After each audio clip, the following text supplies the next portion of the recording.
Ladies and gentlemen, we're going to Chicago.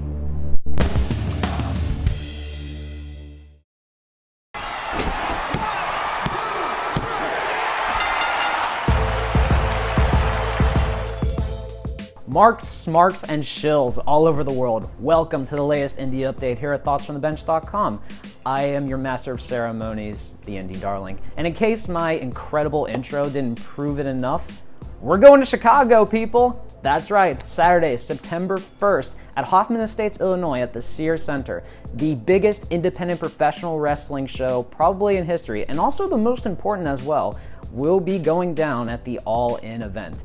The announcement was made on the recent Being the Elite episode, and surprisingly enough, it wasn't Cody, it wasn't Marty Scurll, it wasn't Hangman Page, it wasn't Flip Gordon, and it wasn't even the Bucks who made the announcement. It was the Emerald Archer himself, Stephen Amell, which made me geek out like crazy. Now, tickets information have not been announced yet. I unfortunately am going to find a way to sell both my kidneys to be able to afford to go to this event, while my producer will bask in the glory of it, unfortunately. But we got some time to get to that point, so let's get to what you guys came here for. Let's get to some indie news. Roll it. So first things first, how about some New Japan? This past Tuesday, New Japan Pro Wrestling celebrated its 46th anniversary with a very special show. There were a lot of noteworthy stories to come out of the show, including the strong showing from Suzuki-gun.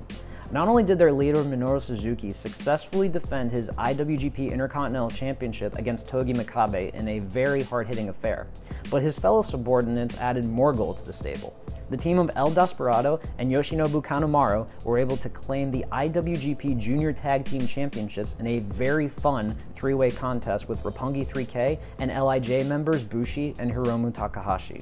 While not to diminish the solid showing from Suzuki-gun, it wouldn't be right to discuss this show without bringing up the once-in-a-lifetime matchup we had between IWGP Heavyweight Champion Kazuchika Okada and IWGP Junior Heavyweight Champion Will Ospreay.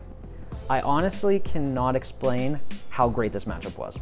Ospreay is truly coming into his own as a single star, and this showing definitely proved that he is more than ready to handle a bigger spotlight in the New Japan scene. Now granted, Okada makes a lot of people look good. There's no denying that. But Ospreay truly proved on this stage that his star is ready to shine even brighter than before. This next story is a very controversial one. Controversial in many ways, beginning with the fact that it's Impact Wrestling. What? Yeah, I know. Yeah, I'm not looking forward to this one, but this is truly something that deserves to be brought up. What the? What? Oh my God! Oh my! First and foremost, I give Impact a lot of credit lately. With the launch of the Twitch channel, signings of Austin Aries and Brian Cage, and recent booking changes, this is turning into somewhat of a respectable organization. Until, of course, we get something like what happened between Sami Callihan and Eddie Edwards. At a recent one-night-only event, Sami Callihan attacked Edwards with a baseball bat to the face. And while normally that may seem normal in the world of professional wrestling, there are definitely times where things go wrong. In a botched setup, the baseball bat hit Edwards square in the right eye and broke his orbital bone. The image of Edwards with the busted orbital bone spread like wildfire and was even picked up by TMZ Sports, which is normally not something that you want covering you to begin with. I mean, just ask Eric Arndt.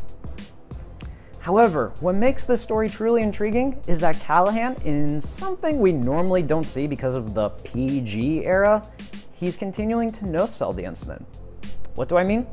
Callihan, instead of being remorseful for his actions, is instead pushing the narrative of accidents happen in pro wrestling, which in a weird way, he's kinda right. Now, I want to be clear. I am in no way condoning the actions of Callihan, and I'm 100% confident that he felt remorse for hurting Edwards.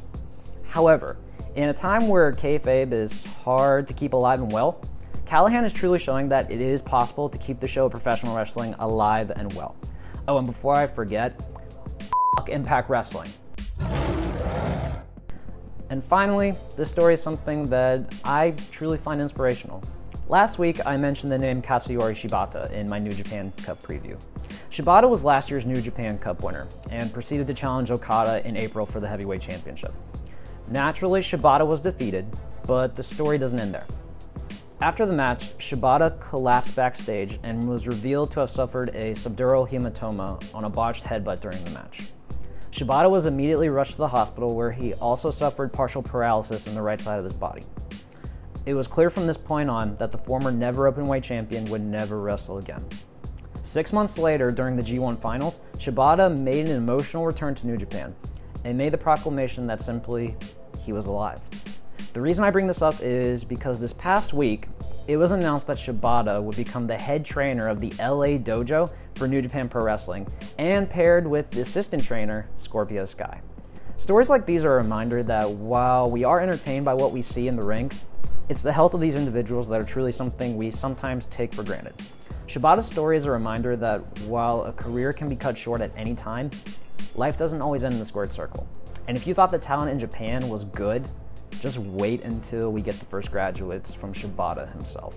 So that's it for this week's Indie Update. Make sure to follow along at all the different social media platforms that we have. And also, don't forget, this is a big weekend in indie pro wrestling. We have the ROH Anniversary Show this Friday, including the big heavyweight championship match between Dalton Castle and the franchise Jay Lethal. And also, don't forget, the New Japan Cup begins this Friday with the first two big first-round matchups featuring Michael Elgin versus Tomohiro Ishii and Yujiro Takahashi versus Juice Robinson.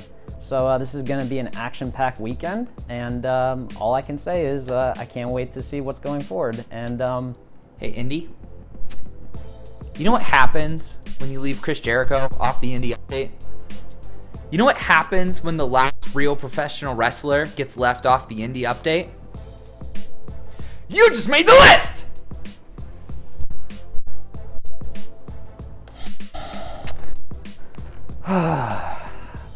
This is the Indie Darling signing off for now. Peace.